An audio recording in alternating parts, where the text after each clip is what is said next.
Hello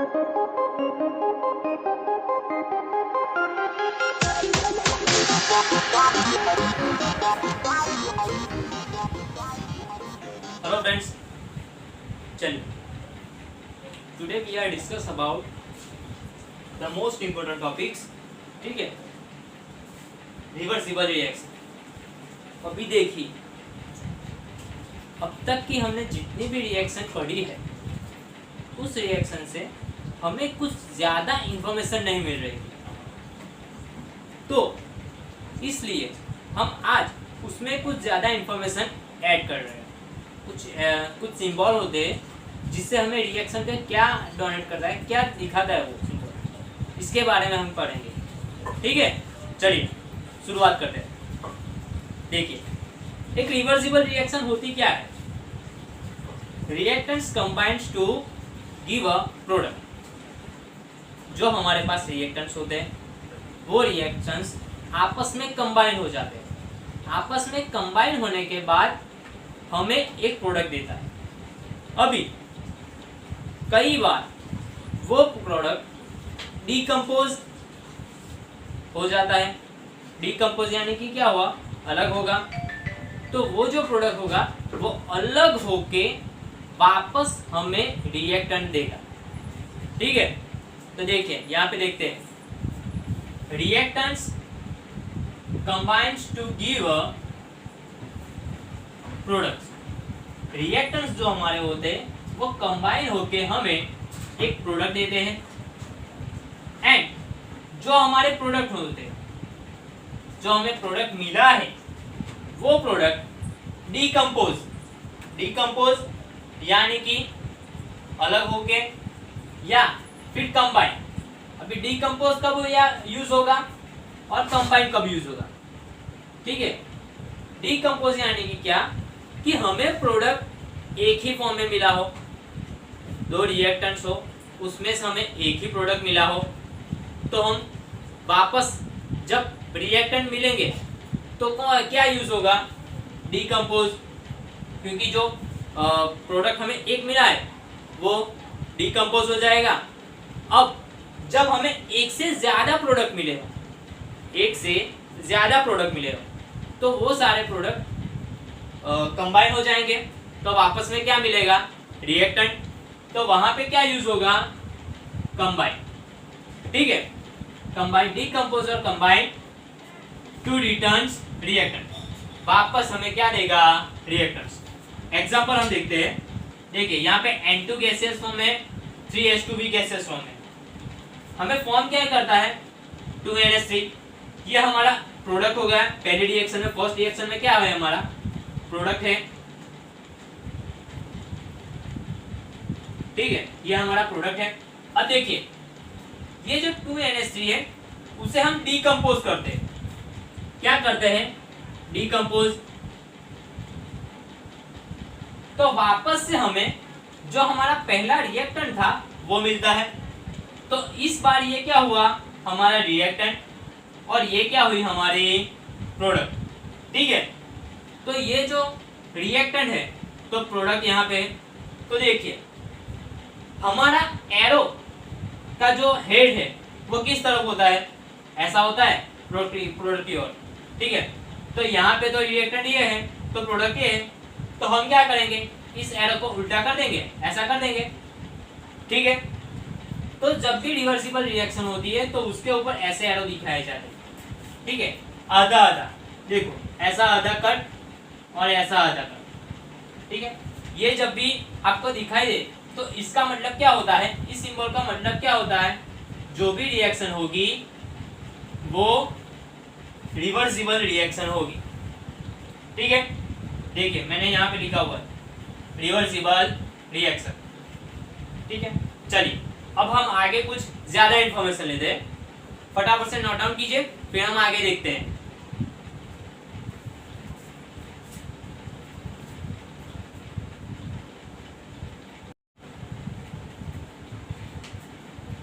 चलिए अब हम केमिकल रिएक्शन में कुछ ज़्यादा इंफॉर्मेशन ऐड करते हैं। तो हमें क्या करना है कि कोई एक रिएक्शन है, मैं यहाँ पे लिख देता हूँ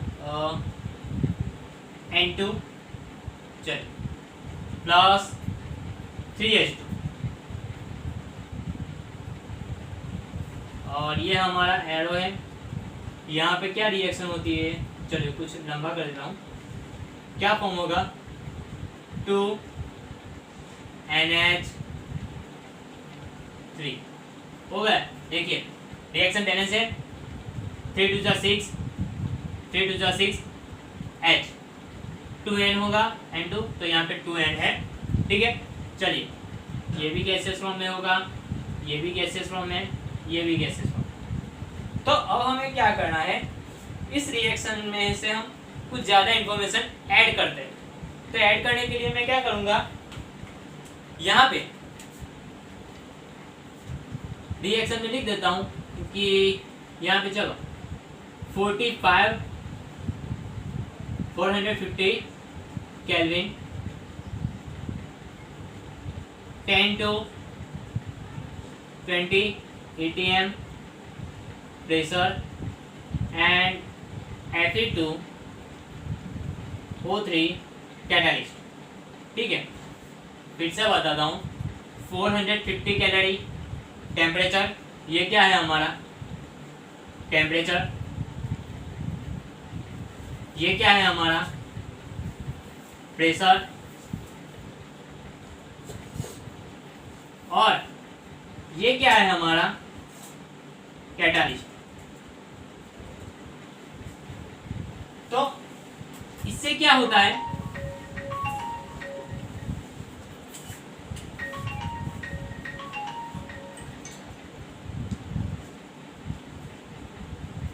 सॉरी, इससे हमारी रिएक्शन की कुछ ज्यादा इंफॉर्मेशन मिलती है कि ये रिएक्शन कितने टेम्परेचर में हुई, कितने प्रेशर में हुई, और इस रिएक्शन को करने के लिए हमने कौन सा कैटालिस्ट यूज किया।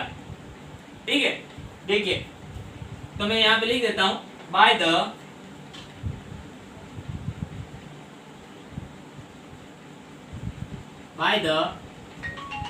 एडिंग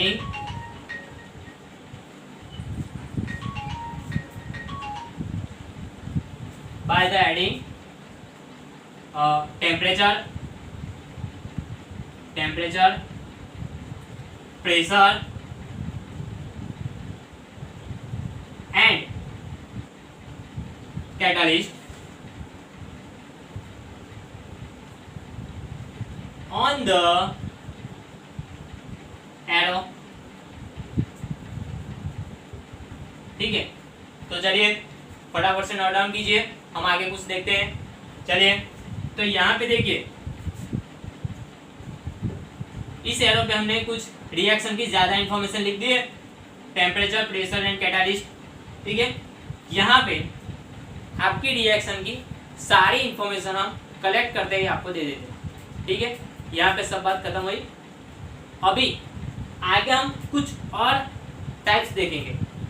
ठीक है रिएक्शन के कैसे रिएक्शन के टाइप्स होते हैं, endothermic reaction and exothermic reaction, वो अभी हम बताता हूँ, आप फटाफट से नोट डाउन कीजिए। चलिए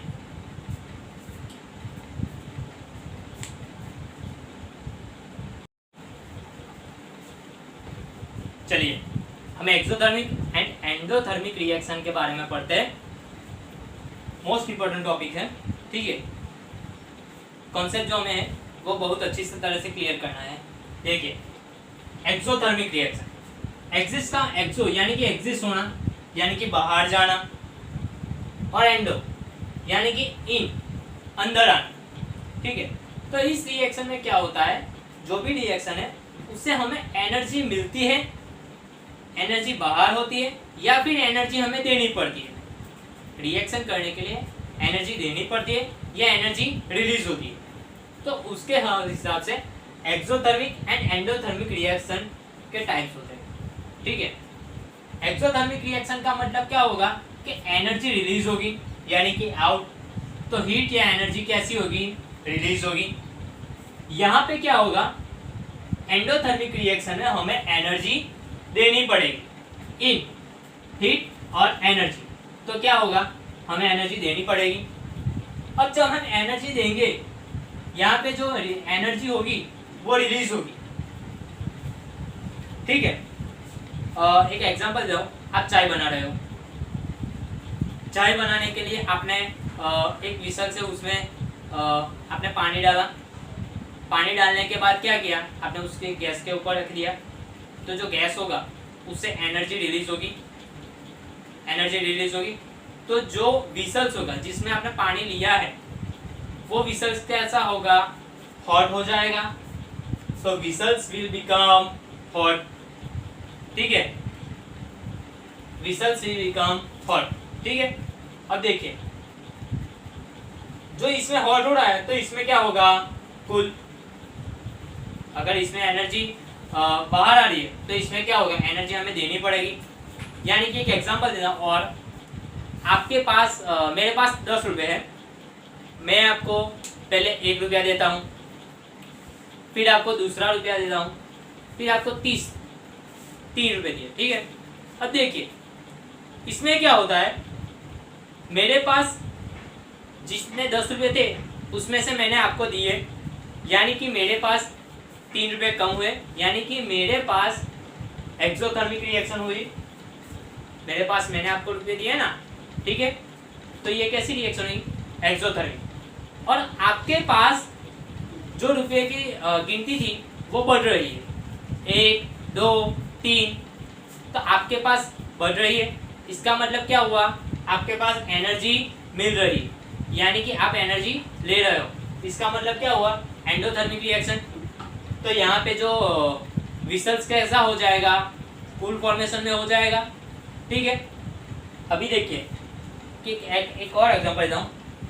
अभी जब समर का मौसम आएगा, समर का मौसम आएगा तो कुछ एडवर्टाइज दिखाते हैं कि एक बच्चा दौड़ रहे खेल रहा होता है, ऊपर से सन यहाँ से पाइप लेके उसकी सारी एनर्जी खींच लेता है, फिर उसे ग्लूकोन डी पिला दिया जाता है। ऐसा कुछ होता नहीं है, ये सिर्फ एडवर्टाइजमेंट के लिए होता है, ठीक है। ये सब कुछ सिर्फ एडवर्टाइजमेंट के लिए ही होता है, ऐसा कुछ नहीं होता है, ठीक है। तो इस रिएक्शन में कैसी होगी, एक्सोथर्मिक या एंडोथर्मिक, अपने आप से सोचिएगा, ठीक है। चलिए एक और एग्जांपल देता हूँ। आप जब आपको विंटर में ठंड लग रही होती है तो आप क्या करते हो, किसी चूल्हे को जलाते हो। चूल्हे को जलाने के बाद वहाँ पे जो आग जल रही थी वहाँ पे ऐसे ऐसे थोड़े हाथ हम रखते हैं, तो वहाँ से कुछ एनर्जी रिलीज हो रही होगी, क्योंकि आपके हाथ में कैसा थोड़ा सा गर्म महसूस होता है और आपको ठंड कम लगती है। इसका मतलब उस चूल्हे की आग से कुछ एनर्जी आपको मिल रही है, तो वहाँ से एनर्जी कैसी हो रही है, रिलीज हो रही है। मतलब कि वहाँ पे एक्सोथर्मिक रिएक्शन हो रही है और आपकी बॉडी में एनर्जी जा रही है ताकि आपको ठंड कम लगे। तो ये क्या हुआ, एंडोथर्मिक रिएक्शन हुई, ठीक है। तो एक्सोथर्मिक और एंडोथर्मिक 2 रिएक्शन पड़ी। अब देखिए एक्सोथर्मिक रिएक्शन को हम पहचाने कैसे, तो उसके लिए ये नेगेटिव साइन, आपकी जो रिएक्शन होगी उसमें से एनर्जी रिलीज हो रही है, इसका मतलब एनर्जी कम हो रही है। कम हम किससे डिनोटेट करते हैं, नेगेटिव साइन से। और यहाँ पे आपको एनर्जी देनी पड़ती है, तो यहाँ पे जो देनी पड़ती है तो उसमें प्लस हो रही है, उसकी एनर्जी बढ़ रही होगी, तो बढ़ाने को हम किससे डिनोटेट करते हैं, पॉजिटिव साइन से, ठीक है। पॉजिटिव साइन से डिनोटेट करते हैं। तो जहाँ जिस किसी भी रिएक्शन में आपको ऐसा कुछ दिया जाए और बाद में एनर्जी लिखी हो, तो वो रिएक्शन अगर नेगेटिव साइन आती है तो एक्सोथर्मिक रिएक्शन, और अगर पॉजिटिव साइन आती है तो एंडोथर्मिक रिएक्शन। एग्जांपल देते हूँ, N2 + 3H2 gives a 3H2, delta H = -600 kJ/mol। यानी कि यहाँ पे नेगेटिव साइन आई। नेगेटिव साइन का मतलब क्या होता है, ये रिएक्शन कैसी होगी, एक्सोथर्मिक, ठीक है। और यहाँ पे देखिए H2 + O2 gives 2H2O, delta H = +445 kJ/mol। यहाँ प्लस की साइन आई, इसका मतलब ये रिएक्शन कैसी होगी, एंडोथर्मिक, ठीक है। चलिए एक और एग्जांपल देता हूँ। हमारे शरीर में ग्लूकोज होता है, हम ऑक्सीजन को लेते हैं, ठीक है, जो हमारा ब्रीदिंग की सिस्टम है उसके द्वारा हम इनहेल करते हैं ऑक्सीजन। अब हमारे शरीर में क्या बनता है, CO2 कार्बन डाइऑक्साइड की फॉर्मेशन होती है जो हम बाहर निकालते हैं, 6H2O 6 मोल्स ऑफ H2O जो वाटर होता है वो हमारी बॉडी में रहता है, और वहाँ से हमें क्या मिलती है, एनर्जी, यानी कि एनर्जी हमें बाहर निकल रही है। तो जो एनर्जी उस रिएक्शन से बाहर निकल रही वो एनर्जी से हम दिन भर का हमें काम करना होगा, ठीक है। तो ये कैसी रिएक्शन हुई, आउट यानी कि एक्सोथर्मिक रिएक्शन। और यहाँ पे देखिए 6CO2 प्लस 6H2 सनलाइट की प्रेजेंस में, सनलाइट की एनर्जी ज्यादा होगी, तो सनलाइट की एनर्जी ज्यादा होगी तो सन उसे इस रिएक्शन को पूरा करने के लिए सन की एनर्जी देनी पड़ती है। तो इसका मतलब इस रिएक्शन में एनर्जी देनी पड़ी, यानी कि इंडो हुई, इन हीट एंड एनर्जी आया।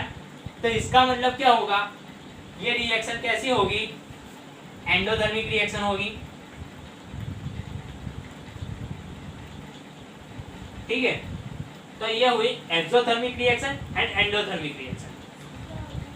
अब इसकी जो नोट्स होगी, ठीक है, इस रिएक्शन के बारे में जो भी आप आज पढ़े इसके सारे नोट्स आपको अपने डिस्क्रिप्शन बॉक्स में मिल जाएंगे, ठीक है, PDF में अवेलेबल हो जाएंगे, ठीक है। नेक्स्ट टाइम पे हम क्या पढ़ेंगे, different types of chemical reactions, ठीक है। चलिए फटाफट से नोट डाउन कीजिए।